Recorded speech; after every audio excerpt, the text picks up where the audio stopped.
ছোট্ট বন্ধুরা, আজকে আমরা বিভিন্ন ফলের ইংরেজি ও বাংলা নাম জানব। আশা করি ভিডিওটি শেষ পর্যন্ত দেখবে। ভালো লাগলে চ্যানেলটি সাবস্ক্রাইব করে দিবে। D D for dragon fruit. Dragon ফ্রুটের বাংলা ড্র্যাগন ফল। এর বাইরের আবরণ সাধারণত লাল হয় এবং ভেতরের নরম রসালো অংশ সাদা, লাল, গোলাপি বা হলুদ রঙের হতে পারে।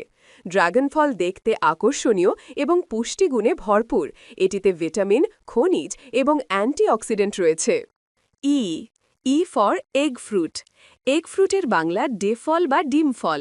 এর স্বাদ ও গন্ধ সেদ্ধ ডিমের কুসুমের মতো হওয়ায় একে এগ ফ্রুট বলা হয়। বাংলাদেশ যেমন সিলেট এবং পার্বত্য চট্টগ্রাম অঞ্চলে এটি প্রাকৃতিকভাবে পাওয়া যায়। এর আদি নিবাস Malaysia. F F for fig fruit. Fig ফ্রুটের বাংলা ডুমুর বা তিন ফল। এই ফলটি পুষ্টিগুণে ভরপুর এবং এর অনেক স্বাস্থ্য উপকারিতা রয়েছে, যেমন রক্তচাপ নিয়ন্ত্রণ, হজম শক্তি বৃদ্ধি এবং কোলেস্টেরলের মাত্রা কমানো। বাংলাদেশের গ্রামেগঞ্জে এর গাছ দেখা যায়। আশা করি শেষ পর্যন্ত দেখেছ। পরবর্তী ভিডিও পেতে অবশ্যই সাবস্ক্রাইব করে দিবে। ঠিক আছে বন্ধুরা, সবাই ভালো থেকো।